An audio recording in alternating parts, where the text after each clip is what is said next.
It's entertainment and the Mad Tea Party. Enjoy the show. Saturday, May 25th, Tales from the Video Store goes live on the spot, at the spot. That's right, Tales takes the podcast to the spot new. Lee, Doug, and Garrick will choose one film from the 1,000 used DVDs on the racks at the spot. They'll watch it and record episode number 34 right there on the spot at the spot. Looking for that hard-to-find movie that hasn't been reissued? I bet the spot has it, and the boys are gonna find it. Live May 25th, episode 34 goes down on the spot at the spot. Information at videostoretales.com or the Facebook page. You people will listen to our podcasts. You will give your hard-earned money to our Patreon page. You will Garrick, tell... Here, what are you doing? What? Why do you have a cardboard box on your head, man? So they can't see me. This is audio, baby. There's no cameras. You're fucking up my tape. Try to record. We've got women talking back and people playing stringed instruments, Doug Wall says. It's the end of days. Garrett says, I'm the most Al-Qaeda one here. Lee says, fuck you! Fuck you, fucking rabbits with no ears! They're chickens! Welcome to Tales from the Video Store!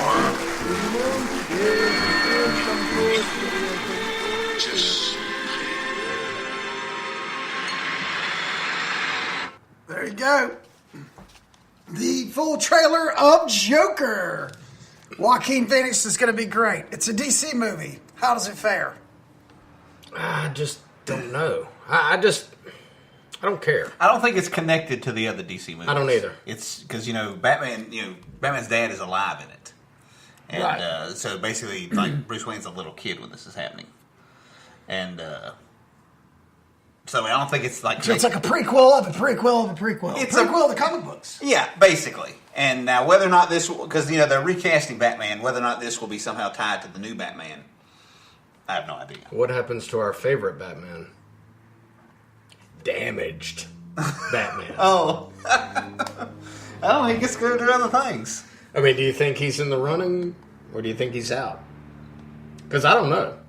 I don't have any idea. I mean, I know they're making what was that movie where all the bad guys were together? Fucking Suicide Squad. Yeah. I know they're doing a second one of those. I Right. don't know if Leto's been cast. I or don't if, think so. You know, I don't know. I think that was a one and done. think so. Yeah, That is hopefully. definitely one and done. Yeah. By David Goyer that we talked about, who's doing the new Hellraiser. Right. Right. I don't know. It's Joaquin. Yeah. I mean, Joaquin will make that character, and if anybody can do it close to possibly the level of Heath Ledger's creepy Joker, it's him. And it's produced by Martin Scorsese, and Which is fantastic. And De Niro is playing a character, not the same character that Jerry Lewis played in King of Comedy, but a very similar character. He's playing a talk show host. That's where the talk show he's going on. It's basically a sort of King of Comedy inspired talk show host. Right. What he's going on. So there's a lot of Scorsese sort of creative DNA in the movie. And it's directed by Todd Phillips, the guy who did the Hangover movies. And he's been doing more dramatic stuff recently. He did that movie with Jonah Hill where he played the gun runner. Oh, yeah. War Dogs? Yeah, War Dogs. Yeah. War Dogs, And done a couple other things like that. But yeah, this is the most dramatic thing he's done so far. It looks and interesting. Yeah, it looks very interesting. I don't know if it'll be shit or not, but I do know this. Phoenix he'll do his part to make it. Absolutely. If the rest of the movie fails, it's not on him, but I think he'll be an awesome Joker. Yeah. I think so. And I don't think he's the Joker. Not yet. I think he's a guy who maybe inspires the Joker who eventually fights Batman. You don't think he's the same guy? No, because Batman's like 8 in this movie, and that means he would be like 60, 50 by the time, 50 or 60 by the time. So I think he's more of like a, an inspiration for what we see as the the comic book Joker. So, like at the end of this film, they'll show some kid looking at or something see like that. something happen, or it'll be his son, or He'll pick up like a clown and nose. it'll just Yeah. So and then it'll go to black, and we'll and that's it, and we'll be waiting for the Joker to show and then up. we'll see Jared Leto show up as With one of his with his heads. Yeah. Let's hope not. God, because you know what, we'll leave Jared out this week. The poor guy, he took a thrashing last week. Well, so we watched trailers. Did we watch movies? Of course we watched movies. We wouldn't be here if we didn't watch movies. That's true. That's true. What'd you watch, Doug? I watched a cool movie that I thought nobody in the room would have watched, and then I remembered Lee was going to fucking be here, and I knew, of course, he watched a movie that I found on Amazon Prime when I was on a deep fucking search called Norwegian Ninjas. Came out in 2011. Wait, hold on. Hold your thought. Do you know how many movies you've watched? Can you give me a guesstimate of how many movies you have watched? At least no, because I suck at math. Because all I did growing up was watch movies, so I have no idea.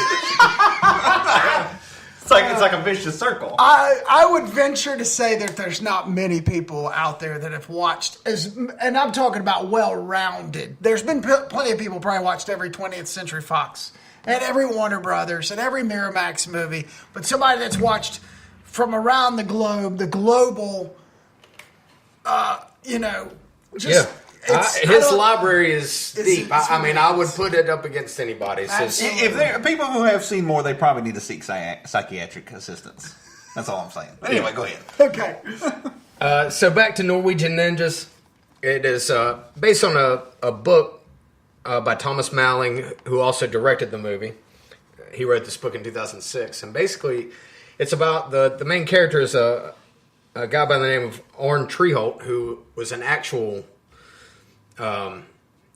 He was a spy in the I guess it was the mid '80s, who was convicted of selling secrets, I think, to the Russians, and sentenced to 20 years in prison.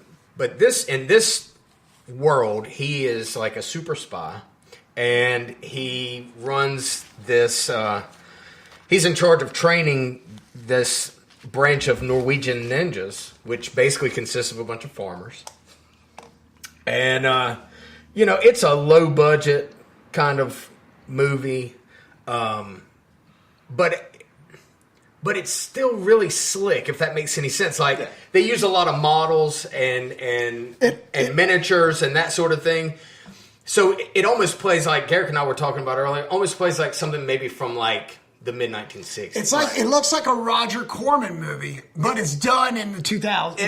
But it almost feels like if Wes Anderson made an action movie. Yes. Yes. Well, I told Garrick it reminded me of like if South Park. It's like a live-action South Park. Right. Oh yeah, I see what you mean. Because it's really witty, it's really funny, and it takes basically like a guy who was he's a villain, I guess, to a lot of people in that country, and turn him into like this Norwegian saving hero, right? And it uses not only Treholt, but also like there was a train bombing that happened in Oslo, and they weave that in that these guys are somehow involved in it. There's an offshore oil spill that actually happened. It was like the worst in U.S. history up to that point in the mid '80s. Yeah, and these guys come in and like kind of save the day, The cast of characters, there's a guy named Black Pete, there's a guy named Bumblebee. It's unique, it's cool. It's got a ton of heart. Yeah, it really does, dude. It's taking factual events, and pretty much all of them are negative events, and putting like kind of a positive spin on it. I think that kind of maybe helps with healing. We don't maybe make enough fun of some of the bad things that have happened in our history, right? And I think they did a good job. Of turning somebody that, he got out of prison in 2002, and basically he's been a politician in that country ever since. Yeah. And he's kind of like a folk hero, almost. Right. So, it kind of has a very, nowhere near as serious, but it reminded me a lot of Confessions of a Dangerous Mind, but just, the story about Chuck Barris being an assassin when he was the talk show host of... Gone Show. But now, was he or was he just nuts? No, he wasn't a fucking assassin, Garrick. As far as you know. That's what I'm saying. Yeah. So anyway. Well, okay. Yeah. Well, and maybe maybe Treeholt was doing all this shit and, wrote it in a diary, and this guy got a hold of it and made a book, and then he was actually this was funded by the Norwegian Film Institute, and the guy that wrote this book had never had any kind of experience behind a camera whatsoever, and went in and did that. Like, it's pretty fucking impressive, dude. Yeah. Oh yeah, no, it looks like a low. I think it looks like a low budget film, but it's supposed to. Yeah. Like, I think that's the point. If it was a serious movie, he would have never been able to do. It doesn't look like a '60s James Bond movie. It looks like the Italian James Bond ripoffs that were made in the '60s. Yeah, that's right. Yeah. Like when he turns that thing and he fires those lasers, I mean, those lasers are clearly like Roger Corman-esque, but you get it. It works in this, man. Yeah, it works. Like, it works in this, and they make it look old, like they've got that old look where it looks like it's shot on 16 millimeter. And Lee makes a very good point. It is very Wes-like too. Yes, it's very precious. Yeah, it's precious. Yeah. In a lot of parts, it really is. Yeah. But man, I thought it was a fucking cool ass movie. It's on Prime. Look it up, Norwegian Ninjas. If you like your shit a little bit weird and you're willing to sit through some odd stuff, And Doug likes his shit weird. And I like my shit weird. Yeah, man, give it a day in court. I think you'll like it. Good movie. Then I watched a real big piece of shit. So balance. Yeah, I had to balance it out. So Netflix bought the rights to a Chinese movie that came out earlier this year. It's called The Wandering Earth. Mm-hmm. It's the third highest grossing movie in 2019. It's made over $700 million worldwide. And why have I never heard of this? I don't know. Because it was only really released theatrically in Asia. Oh, so that's why it's just made a whole bunch of money. And I think in Europe, maybe. Yeah, maybe in Europe, yeah. What is this movie about? Okay, I'll see if I can give you a little synopsis of it. So, this takes place maybe sometime in the future, maybe 100 years. I'm not even sure. They don't really. Maybe they do tell you, but I missed it. And our sun is going down, or something's happening to our sun. So we've got to get the Earth out of here. We're not trying to get off of Earth. Instead, they fit one side of the whole of planet Earth with these rockets. Oh, this is that movie where the dad goes. He says, "I'm leaving. I'm going on to a star." And yeah. Okay, go ahead. And it's on Netflix, and nobody knows it because they didn't promote it at all. I actually had to kind of search for it. It's not even in their new releases. And so, in order to leave the galaxy, they've fitted the Earth with all these boosters, I suppose, somehow. And they're on their way out until they come upon Jupiter. And Jupiter's gravitational pull is so strong that it's pulling the Earth in. And the story is basically about these... There's a variety of characters in this. There is a father who left to kind of start this mission when his son was a child, and now the son has grown up and is a part of this mission. Look, it's I didn't look at how much money was spent on this, but it was a fucking lot. Right. Maybe some of it is lost in translation. But for me, it's just, I wanted it to end 45 minutes in. I will say this, I watched it with Oliver and he loved it. He was like, man, that movie was so cool, Daddy. But for an adult mind, it was a big fucking shitbag. Oh, shit. Yeah, it's just not, it's just weird and not really entertaining. And I kind of regret wasting 2 hours watching. I mean, I'm glad Oliver got to see it because he enjoyed it. But for me, I did not like it. I would not recommend it to anybody. Even the most hardcore of sci-fi fans, I don't think are going to like this movie. It offers very little. And then at the end when they kind of fix find a solution, I don't understand how it doesn't make any sense. It just doesn't make any sense. Maybe it's lost in translation. Yeah, like I said. I mean, give it a day in court. Maybe you'll like it. I will. I was actually over at the spot figuring out all that stuff that we're going to do, and they were watching it. And at one point in time, I was like, it sounded really hokey, and it sounded like, what is this? And I asked Johnny, and I was, Johnny, man, what are you watching?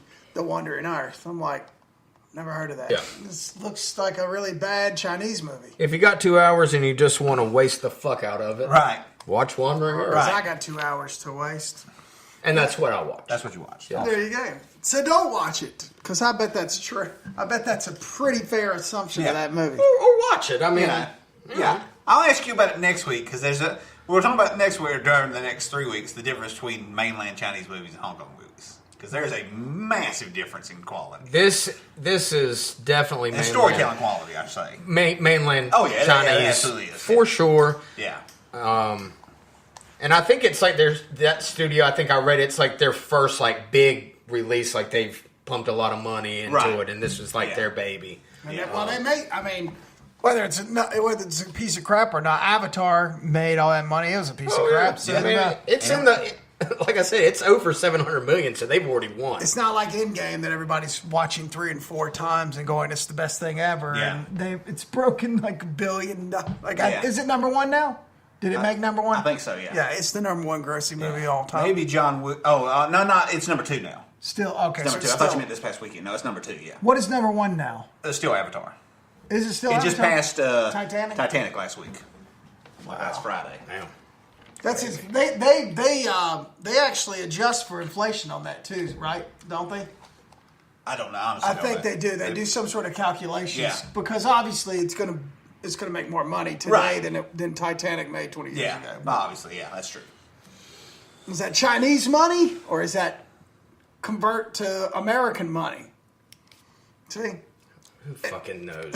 who cares? Who fucking cares? Yeah. All right, fine. Fair enough. Wandering Garrick. Who gives a fuck?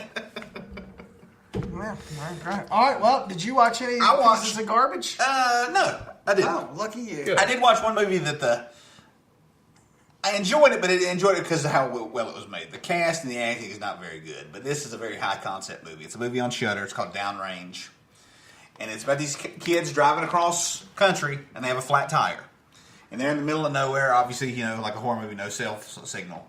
Imagine that. And as they start to change the tire, the guy picks up the old tire, and a bullet falls out of it. And right then, this guy's head explodes. And because they didn't get the tire changed, they are pinned down. No. They are pinned down by a sniper throughout the rest of the movie. It all takes place in one location by this car. And they got like 6 college kids, only one of whom knew how to change a tire. And that guy died. Trying to survive this situation. Right. So basically it's a slasher movie with a sniper. Nice. Like I said, the acting, not very good. You can tell a lot of these people are like first-time actors. But the director's a Japanese director, Ryu Kitamura, who directed a really cool movie back in the early 2000s called Versus. And he's directed some other stuff, some American stuff since then. And like I said, the characters are very annoying. It sounds like a cool concept. But the way he shoots it is like the camera will be spinning above the car as like everything's going crazy and just... It's like this sort of Sam Raimi acrobatic camera work. And that's what you watch it for. Yeah. So, yeah, I mean, it's 90 minutes, Downrange. We'll check that one out. Because I can appreciate anybody that can pull off a one-location movie. Yeah, it's hard because I did a short that was 20 minutes back on the coldest night in November of 2006. And we had to be all in the car. And it was hard. The whole thing is talking from one guy to the... I don't know if you watched that. Meter?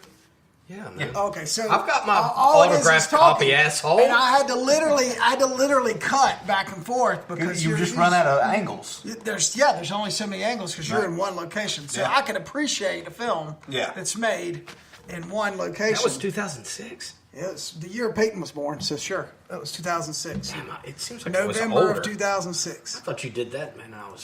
No, Jobbers was the one before. That was several locations. Yeah.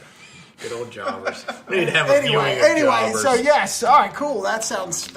So what do you think? You think it was just American actors? Yes, just Japanese director, but American actors. So probably a low budget, and they just pulled some non-SAG. But it's all about how he shoots it. Yeah, it's like you see the point of view of the tires. They're taking it off, so the camera spins as the guy's like spinning the. It's just it's shot cool, basically. That's probably how when they were like. That goes a long way with me. Oh yeah, yeah. I can put up with a lot of bad.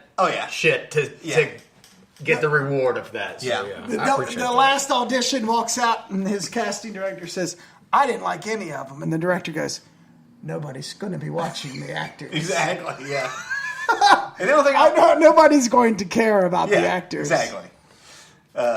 There's actually the documentary Not Quite Hollywood about the Australian film industry when they're talking about the making of Razorback about the giant man-eating boar. That's what the director said. He goes, "It's going to look so cool. No one's going to care. Just do it." But anyway, the only thing I watched besides that, I rewatched The Burbs, which I have not watched in a long time. Probably, as a director, Joe Dante's best movie. Probably. It's fucking awesome. Dude, it's so funny. And it's never not going to be. No. I've watched it in the last 2 years. Yeah. And it's great. Just like Bruce Dern should have been in every movie in the 80s. He kills it in that movie hard. He's just, He still kills it. Yeah, he really does. Anything he's in, he's good. Like, the first time they see one of the Klopeks, you just hear Bruce Dern go, "Hey, well, the Krauts came out of the house." And just, And it's like, I love how it sort of tricks you. Like at the end, you think, "Oh, they didn't do anything," and then you realize, no, wait, these terrible suburbanites were right the entire time. Yeah, they really are monsters. Yeah, exactly. So really, everyone in the movie's a monster. Yeah, but hilarious. Weren't we talking last week about Tom Hanks not being funny? Not being funny that anymore. That could be his last funny movie. That might have been his last funny movie. Well, a couple of weeks ago, Oliver and I watched Dragnet from '87, and I'm like watching. I'm like, he was such a fucking comedic genius, man. I loved him in the '80s, and then it's like you win an Oscar, and that all goes away, and it all goes away, and I miss it. Serious, and they take you serious. I miss it. Yeah, I do too. Like if he would just do like, not necessarily like Bachelor Party, but something like The Burbs again would be awesome to see him. Oh yeah, like but he was hilarious. Like when at the end when he gets blown up and he grabs the gurney and jumps inside the ambulance, like because nobody's putting him in the ambulance, he just jumps in. It's so I laugh every time. Yeah, and but I love that movie. It is a good one. Those are my two things I watched. Well, I only watched two things too, and mine are probably pretty mainstream. I did actually watch Extremely Wicked. You did? Oh, okay. I did. Okay. Yes. What's the consensus? Well, I'm going to be honest. I think that I liked it because I watched the documentary. I don't know if I would have liked it had I not watched the documentary. I think there was one... you knew more about it? Yeah. I had one problem.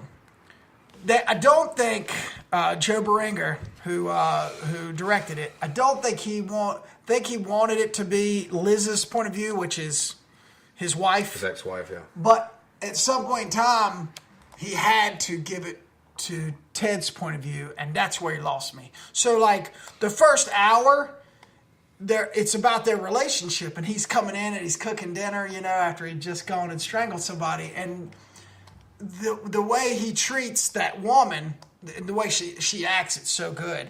You really do, you're just like, I can't believe this is real. Like, this woman, and the way she was in denial, the way that, even though she turned him in, the way she was in denial about it was so well done in the movie. Yeah. But then at some point in time, when she cuts loose of him and says, he goes to jail, that's what a movie, we almost lose it because you're hanging on to her this whole time. And the whole story's about her. Yeah. And then suddenly you go to Ted and nobody gives a shit. I didn't care. I wanted to go back to Liz. So then suddenly they're doing Ted's courtroom and they're just flashing back to her drinking on her sofa. And she's got another boyfriend that's kind of coming in and pushing, telling her to get rid of him. And it's just, and then every now and then he'll write her a note, write her a letter, and we go into Ted's, and I don't know, man. It seemed like he was, whereas the documentary was about Ted's story, right? Through and through. This one, I'm not sure he knew. He did the same way. He did both movies. He directed both movies. I don't think he realized which story he wanted to tell from Ted's point of view. You think they should have ended it when they slapped the cuffs on him? Yes. And just everybody knows what happened. Just make it her story. Right. I think they should have focused more on that, on her just being completely hosed and how American, you never know who you're with, You see all these wives will get on TV and they'll say, or moms and loved ones and go, I can't believe he's such a nice guy. I can't believe he would do that. I saw, listened to an interview with John Wayne Gacy's sister, and she was talking about how they basically ruined her life, her kids' lives, because, and she said, even though, she said, right before he was executed, I went in there and told him I loved him. She's like, I can't ever forgive you for what you did, but you're still my brother. And, it was just, she was like, and she's like, I hate him and I love him at the same time. Right. Because he wasn't a monster. No. Yeah, exactly. And it was just... She had never seen... No, yeah. That side. And they did a good job. This movie did a good job at first showing that shades where he's jumping around with her kid. Yeah. And then he's going out. He would make a mention of having to go to the library. Yeah. He'd go out and he'd kill somebody. You know Yeah. what I mean? Like, it's crazy. At some point in time, they just get into Ted being arrested and going to jail, and then it takes that story. It's all about goes with him. Ted. Instead of staying with Liz, it goes with Ted, and that's where you lose it. Right. And it's unfortunate because it really was done real well, and Zac Efron was great. It's great, but the story. Like I said, the cuffs. Once the cuffs went on, we all know the story. Yeah. I don't care about that. I want to see, the veil that he had on this girl, and like she really, even after turning him in, she's like, I just don't understand up until the very end, and I don't know if that's true or not. I should have done my research, but I think she went in right before he died, a week before he's executed, and said, tell me, tell me you did it, and he finally told her. Yeah. And that's when he started coming out with all the other girls that he had killed. I was a crazy dude. Oh, yeah. But you know what's funny? I don't think he was all that crazy. I think after watching that documentary and reading some stuff, I think this guy was just a douchebag. Saw a hot girl that he wanted to mess with, and she wouldn't give him the time of day. So he goes in and he grabs her. Just out of impulse, grabs her to do something. Do you do that? Out of impulse? I grab my wife all the time out of impulse. Okay. Ted? Anyway, so he grabbed her. When she started screaming, he's all in at that point. At that point, he's all in, but he liked it. So he ended up killing her, raping her, and he enjoyed it. And that's what started the monster, and he couldn't stop. Well, now they do know that a lot of it is like a fantasy. They'll run it through their head thousands of times. So some people, and maybe everybody has these thoughts. Yeah. But just some people go through it, and some people don't. Right. You definitely have these thoughts. I think you just admitted as much. Okay. All right. Speaking of great camera work, I watched Fear and Loathing in Las Vegas. Nice. Terry Gilliam's opus. It's funny. I think we had this discussion.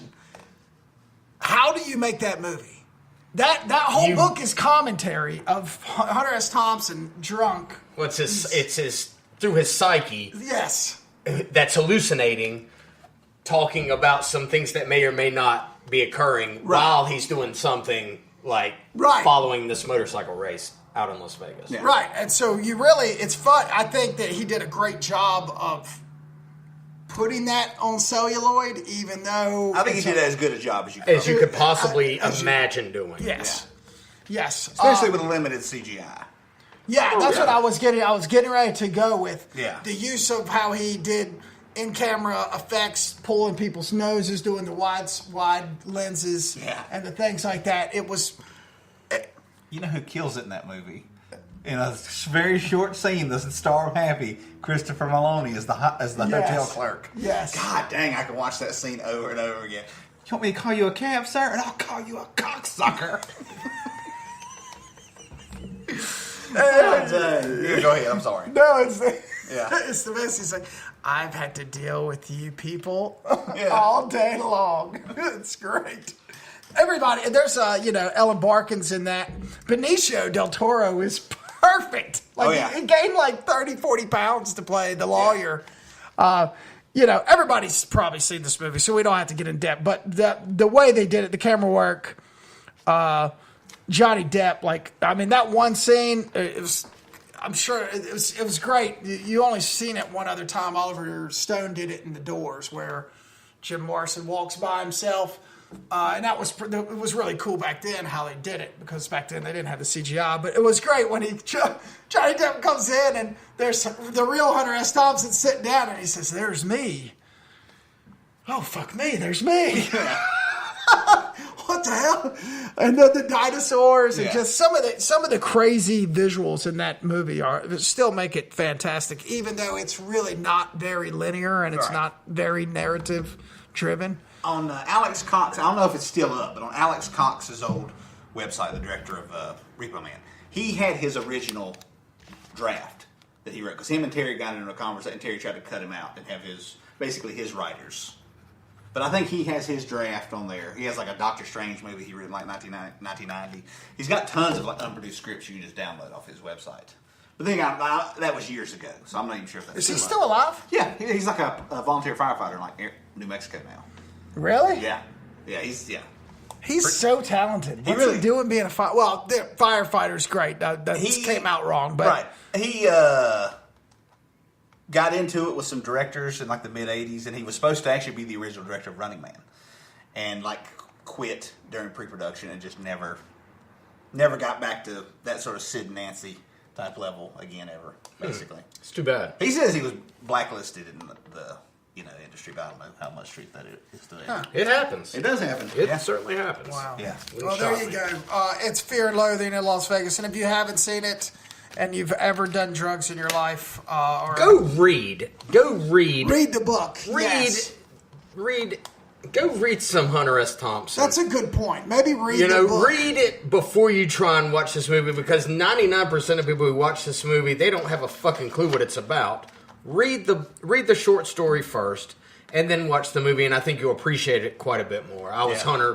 I dressed up as Hunter S. Thompson for Halloween this past year. That's right, you did. Remember. You looked great. Massive fan, and Johnny Depp does a great job, but I'll have to say Del Toro probably steals the show. Yeah. When you go back and watch it now, especially, I'm holy shit, he was a fucking madman in that. Awesome movie, though. Yeah, it really is. Hey, speaking of the Running Man, and I know this is not our normal format, but did you see? We have an absolute 50-50 gridlock. At one point, Buzzsaw was up. No, okay, so here we go. Buzzsaw had it until Fuckface ruined it. So last night, 11 o'clock at night, I looked on the vote, asshole, and Sub-Zero was down by one vote. Yeah. So there was one vote down, man. Buzzsaw had it, so I'm like, well, and it said, your poll ends in 8 hours. So I reshared it one more time, and I said, hey, last chance to vote. And we got one more vote that tied it up. No doubt. Woo!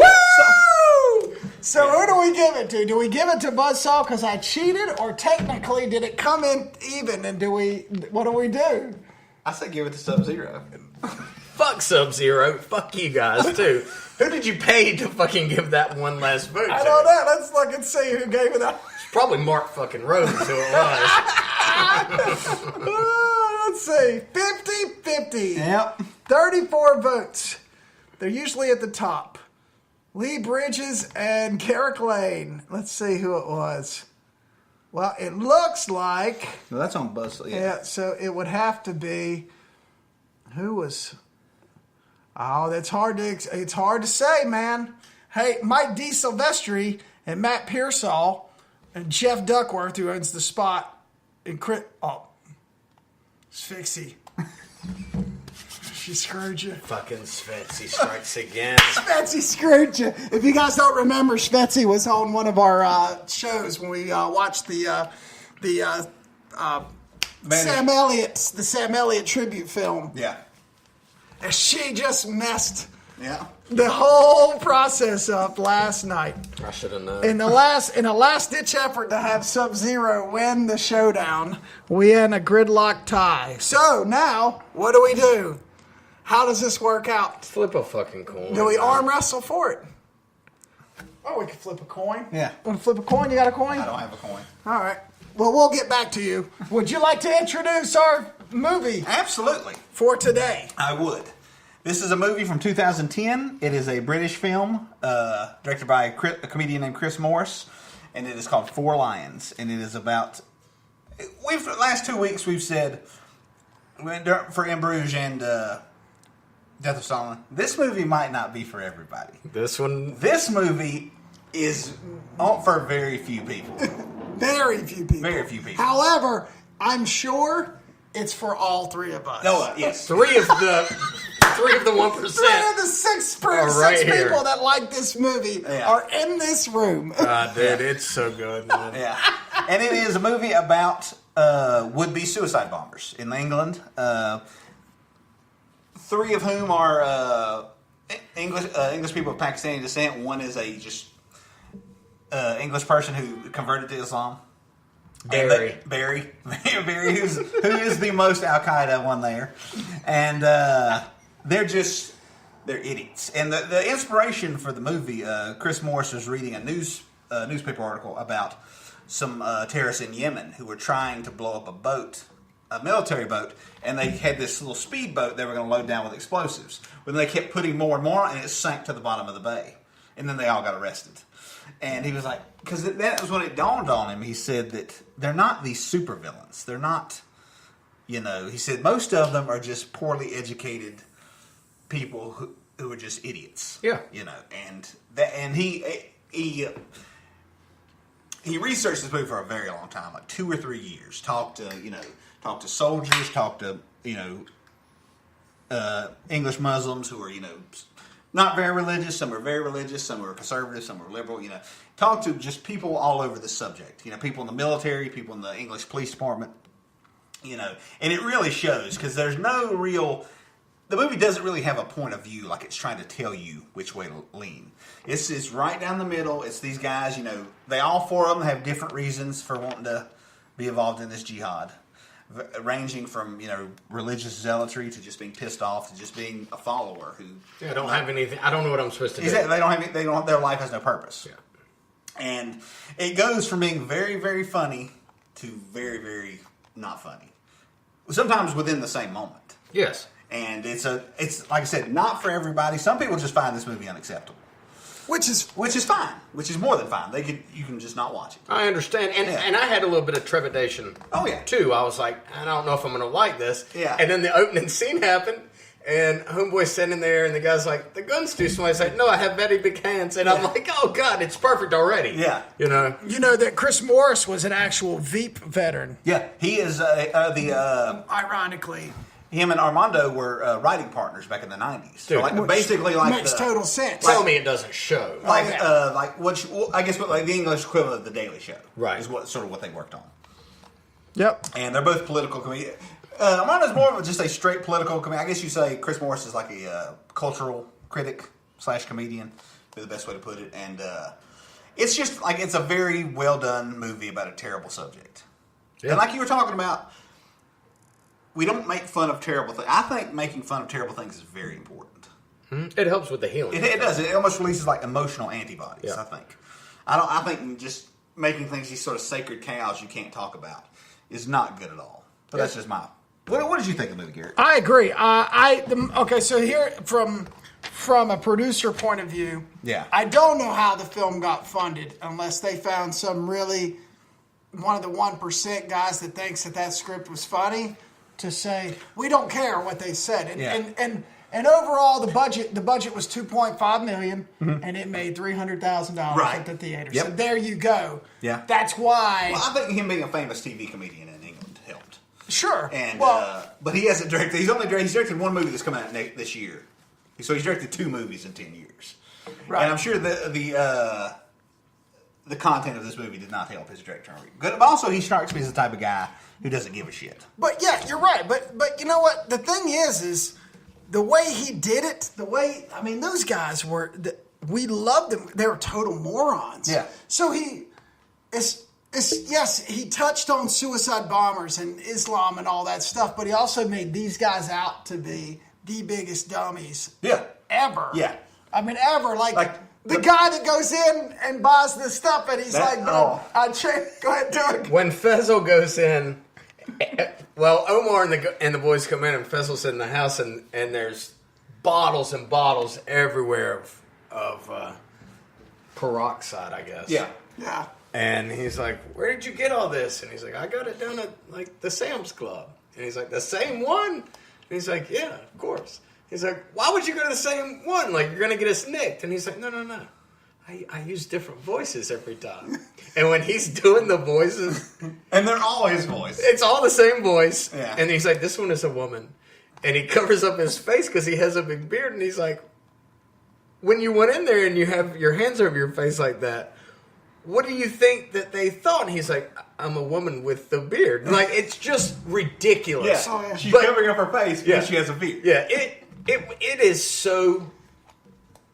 It is pure comic genius. That's great, and that's what. And The that's, writing of this, Yeah. it's just like In Bruges and just like Death of Stalin. Like, the writing is so fucking on. Yeah. I did not give a fuck 10 seconds into the movie about the subject matter. Yeah. No. All I cared about was, oh my god, these guys are fucking When that idiots, and I dude can't is- wait to see what they do next. When that dude is in the when he's at the seminar and he stands up and Yeah. he starts doing the Tupac and he pulls. Yeah, and he's like, And then everybody screams and he says, "Oh, because I'm Muslim, you thought that was real." Yeah. Like, dude, like, there's no. It's other- brilliantly Oh, it's written. brilliant. And you know what's funny?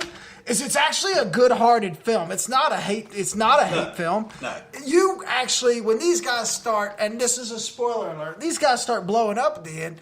Like that, with the one dude, and I can't think of his name now. The guy that's confused. He's sitting in the diner at the end. Amaj, and he's like, they're Wash. like, you are confused, Wash, brother. Wash. You're confused, and he's like, no, this isn't my confused face when he Right. takes a selfie. It's like, it's the most ridiculous thing of all But he time. was like, he did. Yeah. You know what I mean? His character You is really- the one you feel the worst for. You do feel Because terrible. he's for him. not, I don't think he's mentally retarded, but he is, like, I know you, to, like, get certain jobs, you have to have an IQ of at least 75.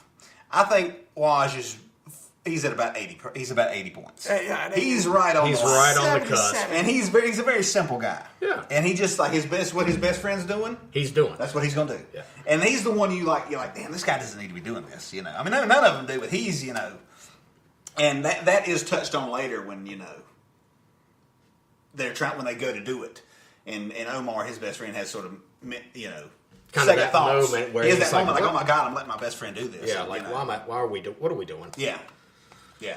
But it's a very, it's not sympathetic, but it's very, like I said, there's no judgment on any character. Like, when everything starts going to hell, there's a guy, Omar is dressed like sort of, I guess, the English equivalent of the Cookie Monster.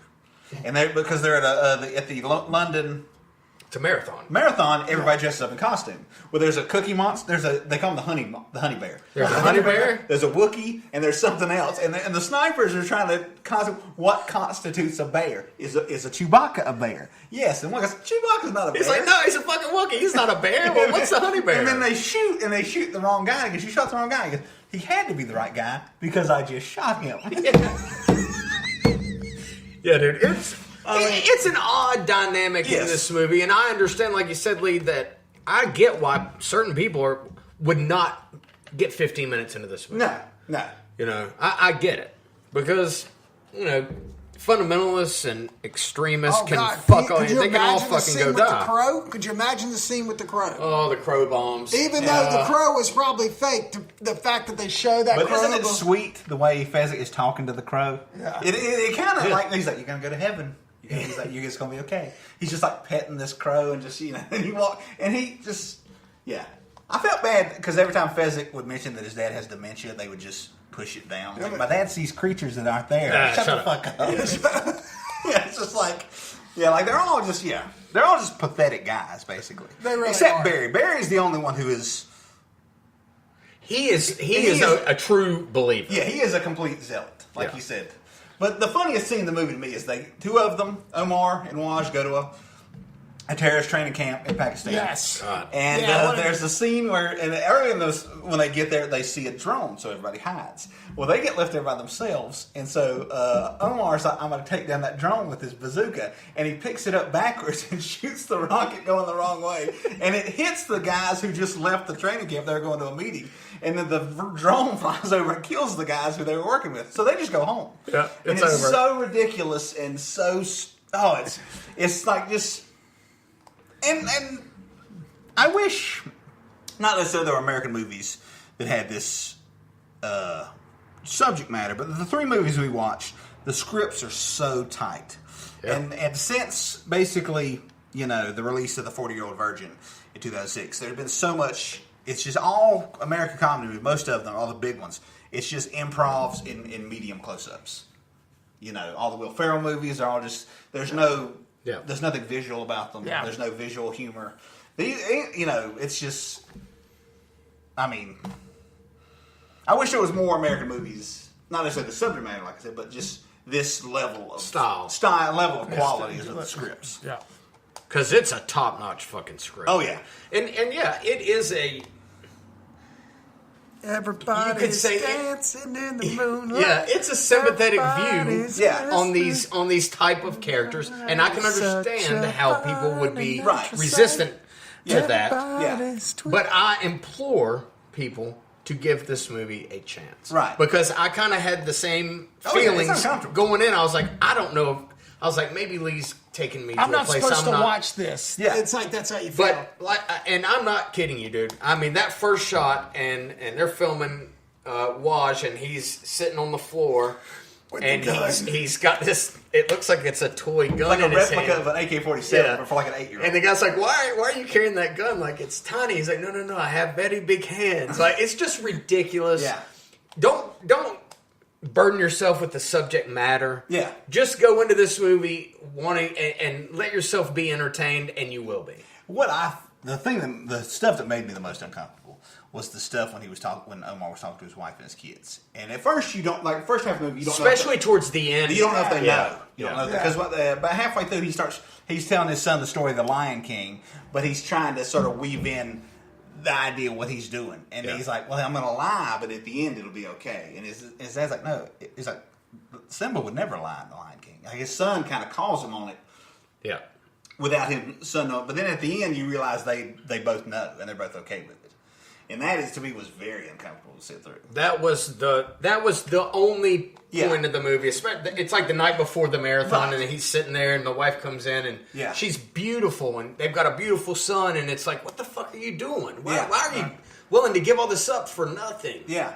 And I guess that's the reason I don't understand it is because I'm never going to fucking do that. Yeah, exactly. That kind of mentality of... It might as well be on the friggin' moon. Yeah. That's how far away I am. It makes no sense to me. But I did pick up on that big time, and I was like, ooh, and then and then it's back to the fun, But throwing that in there, it did kind of give it a grittier feel, I was like, okay, but it's not like this was lighthearted and real funny until this moment, and now I'm uncomfortable for a minute. But like we were talking about Death of Stalin, also the comedy's there, but then the reality comes back in, right? And you realize, these guys aren't just 4 funny guys, even how many times they frog Barry and tie him up, put him in the trunk, which is very funny. Every time. He swallows the key to the car. Yeah. You go. I don't go. You don't go. Yeah. Yeah. And then then the SIM. Like the part with the SIM cards. Oh, yeah. Like, what Barry's like, we've got to take all the SIM cards out of our phones and we've got to eat them. Yeah. And Waj, of course, says, "Can I cook mine first?" Yeah. It's of course he says that. Mm-hmm. He's a fucking moron. Yeah. I like to feel like the people that I talk to about movies, for the most part, have an enough mind to go into something like this and be able to appreciate it. Yeah. Like you said, it's certainly not for everybody, and I can see a lot of people being resistant to it and being like, how dare you, talk about something like this in a positive light. Right. But the fact is, it's a fucking movie. It's not real. And also the movie never, shows you what they're doing in a positive light. It just shows you them as humans. It never shows you the act of being terrorists as a positive or good thing. In fact, they basically tell you over and over just how bad it is. Exactly. And the thing is, like his Omar's brother, who is the character's not that religious. I kind of get the feeling that his was more political. Like it was about people in the Middle East are being hurt, and I don't like it. His brother, Omar's brother, who is a much more religious character, but is a pacifist, is the one who ends up paying the price because they were under surveillance the whole time, but the government assumed because he was the one dressed in a more conservative that he was the one involved with it. So he ends up being captured by the guy who was not involved with the plot at all. You're in Egypt now. Yeah, he's not. Yeah, ends up paying the worst price. Yeah, So, and like I said, that's what these people who do these things, they leave their families alone, and it's like I said, I can't even fathom it. Yeah. The whole mentality of it is something that's foreign, but So I say rent with an asterisk. Just read the synopsis, and if you look at the trailer, if it looks like something you might be into, then rent it. Yeah, it's funny. Yeah. Oh, it's funny. It's good. It's fucking funny, Yeah. and it's witty, and it's very well written. Yeah. Omar, the guy that we keep referencing, is played by Riz Ahmed, who he was the villain in Venom. Mm-hmm. He was in Nightcrawler. He was the driver. Yeah, and he was the star of a miniseries on HBO called The Night Of, where an Arab guy gets kind of puts himself in a bad situation, right, and is in prison when this woman comes up murdered. And he was in Star Wars Rogue One.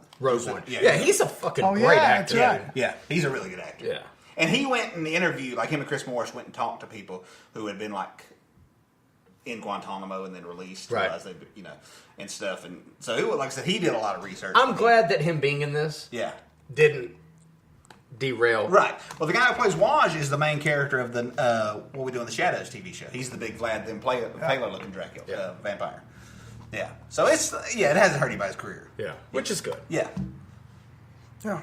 So there you go. A definite rent. Just make sure you know what you're watching. Yeah. Yeah. And go into it with a open mind. And yeah. I mean, like I say, it's a good-hearted movie. There's one scene where they walk in and Van Morrison's dancing in the moonlight, and this guy's got his headphones on, and he's dancing and he's singing the song, right? And everybody's looking at him like he's a complete idiot, And he yanks off his headphones, and they yell at him. Yeah. And then later on, when they're going to finish when they're going to the marathon in the car, they're all singing this song, Besides Barry, who's just giving them a look. But anyway, yes, it's a 100% rent. Yeah. Okay, well, you news this week. I've got a few things. News. Oh, you've got news? I do. I've got news. Okay. You want to start or you want me to start? No, you don't want to. I'll end because mine's probably going to turn into a movie I talked about on our second episode with Small Town Crime. Uh-huh. The directors of that are going to make, the Nellis brothers are going to make a Santa Claus action movie with Mel Gibson as Santa Claus called The Fat Man. And, called the what? The Fat Man. I was wooing while you said that. That's awesome, The Fat Man. And so those two guys are super talented. Like, I've watched Small Town Crimes numerous times. It's super, super cool. Oh, it's awesome. And the other thing of that is John McTiernan is finally making another movie. I think it's been about 15 years since he made it, I think. Wasn't he exiled? Well, he went to prison. That's right. He went to prison. He lied to the FBI, and then he went where you go when you lie to the FBI. And... which is federal prison. And so he's going to make a science fiction movie with Uma Thurman, which is an original idea called 2 City 4. I think it takes place on an alien world. And her and Travis Fimmel, who's one of the main characters in the History Channel show Vikings, is going to be in it. And it's, his, I say first movie he's directed in 15 years.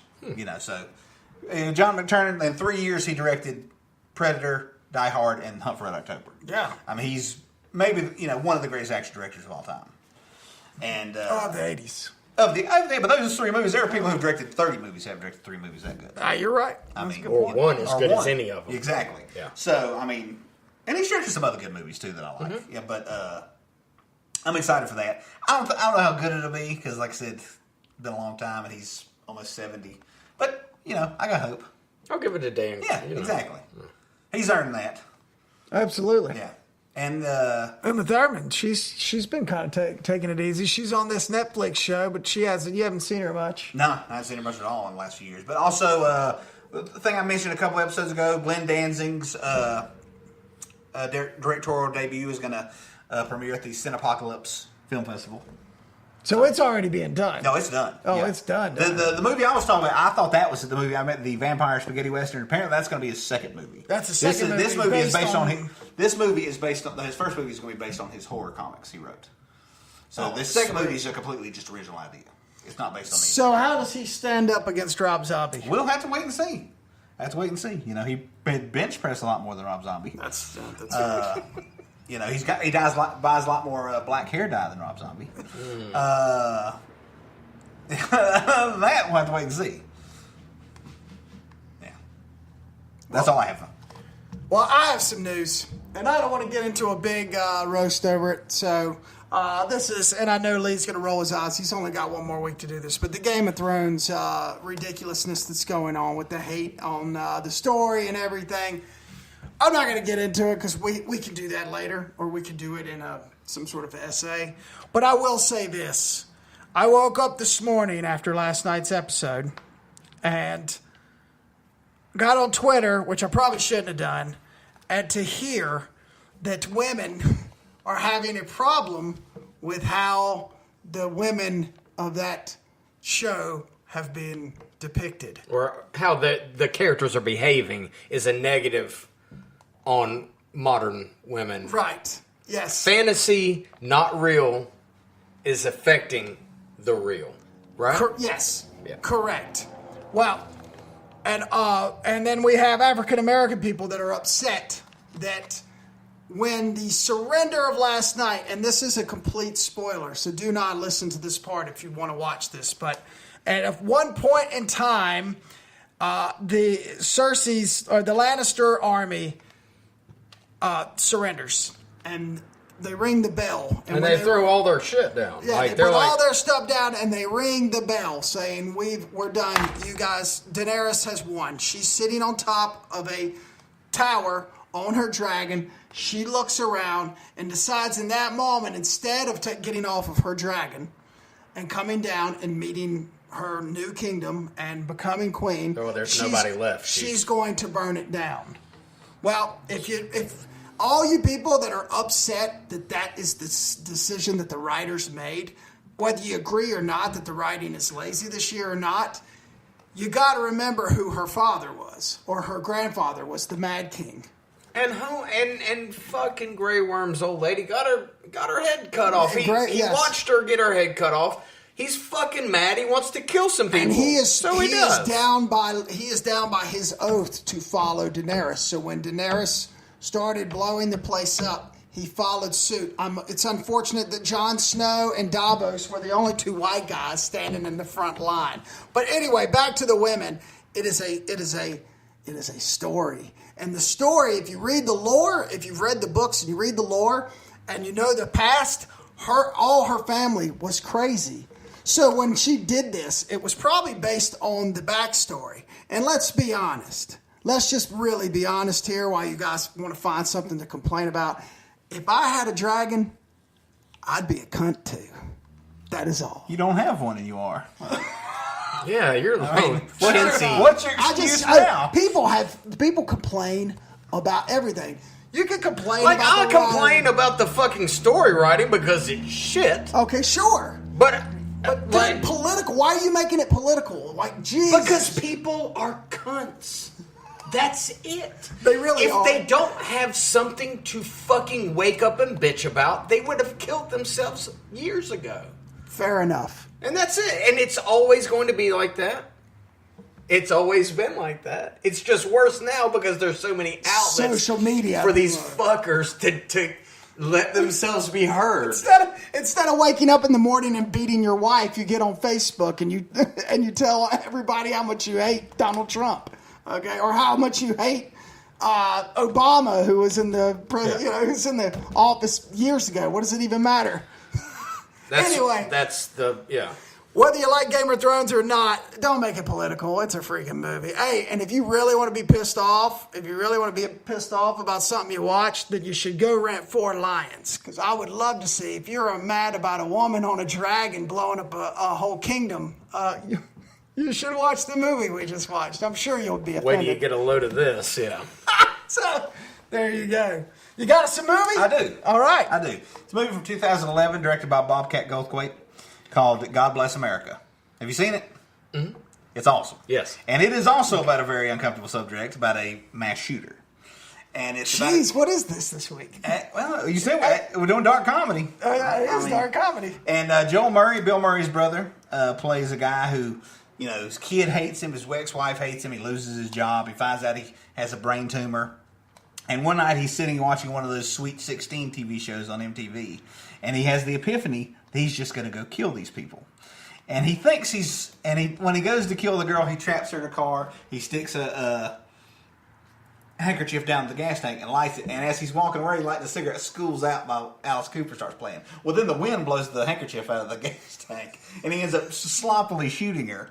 And this girl who was a student with that girl, this other teenage girl, basically comes asked to be his sidekick. And basically he ends up taking her along just because he's so frantic. But there's nothing inappropriate, with the exception of the murder, which is very inappropriate. There's nothing sexual about the relationship. They're just friends.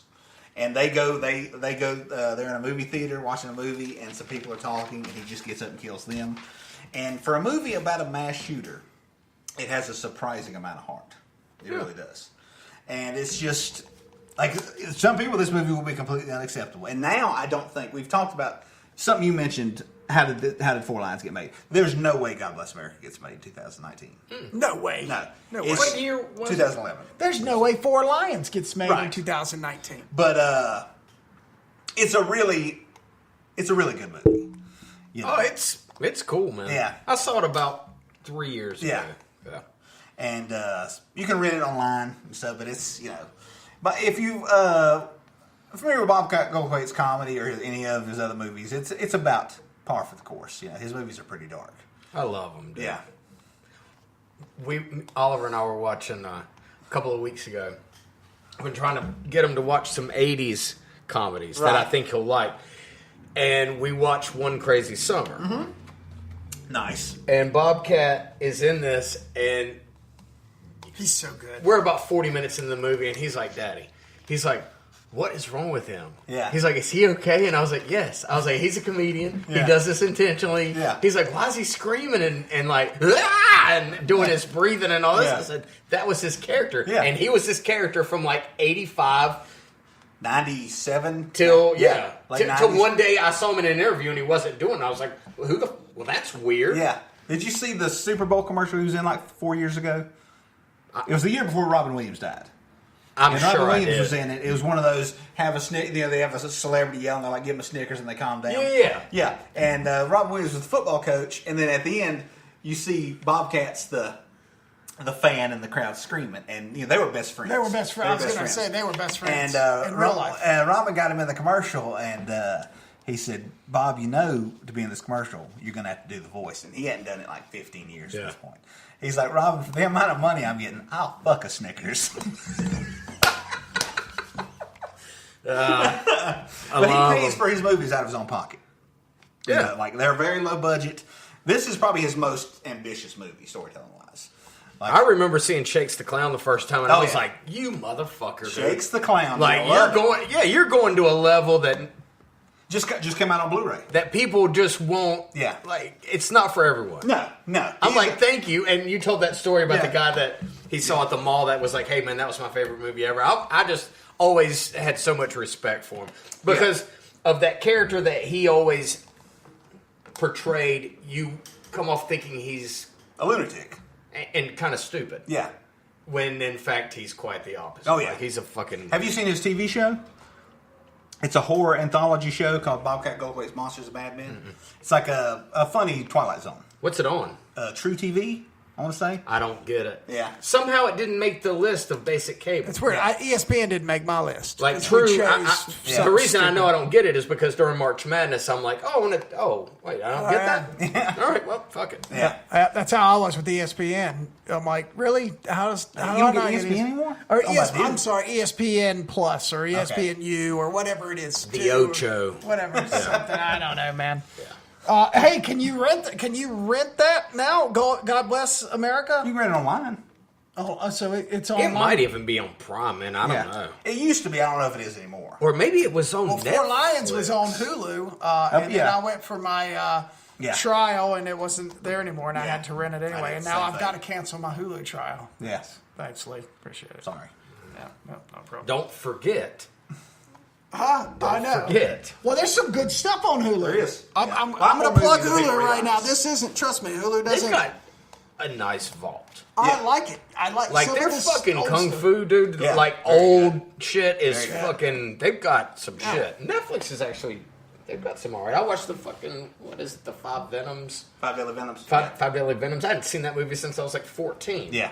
And I watched it a couple of months ago in there. I was like, damn, all right. We'll talk about this next week, Doug. Yeah. Oh, so yeah, yes, wait a minute. Yes, Wait a minute. that's Where right. are we? Ah, yeah. Yes. Fucking So killing me. we are done with the dark British comedy, and we're moving on to 80s Hong Kong movies. Well, Yeah. 80s kung fu movies. Yeah, they all have martial. They're not all like old school. Like not all like Shaw Brothers movies. Like one is a straight kung fu movie, one is more of an action movie, and one is a kung fu horror movie. So I've tried to give a good mix. Lee's seen every one of them 13 Nope, times. I've not seen the first one. What? Yep, that's why I switched out films. Good for you. Look at him. See? Charting into Yeah. uncharted course Right. there. And our first movie, which I have not seen, will be Ninja in the Dragon's Den, directed by Corey Yoon. It's about a ninja who goes to China, starts fighting a kung fu master, and then together they have to fight a sorcerer. So already, it's 90 minutes long. It's better than every episode of Game of Thrones ever, and I haven't seen it because that's such a cool premise for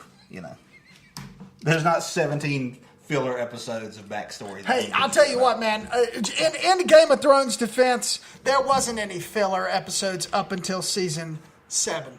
Well, it's all filler episodes.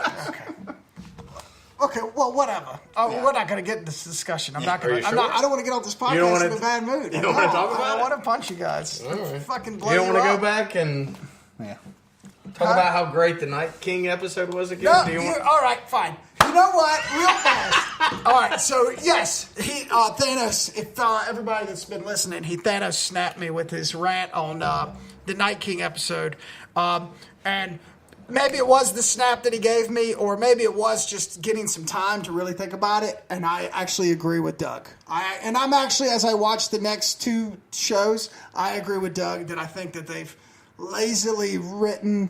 They're lazily putting it together. They have all the time and all the money in the world. Why don't they stretch it out, make 9 episodes, make everything work, do things differently? And I 100%, as the 2 shows since the Thanos snap, I am in complete agreement with you. And we got one left, and then fuck this place. Yep. Until about 2 years from now, they're going to have a fucking prequel show that takes place several thousand years in the past of this. And the first 4 seasons will be great, and the And- last 4 seasons will suck. And we'll watch it and bitch about it, I'm sure. And just like True Blood, the first 3 seasons, awesome. The last goddamn. 17, So anyway, getting back to our Hong Kong. What you got?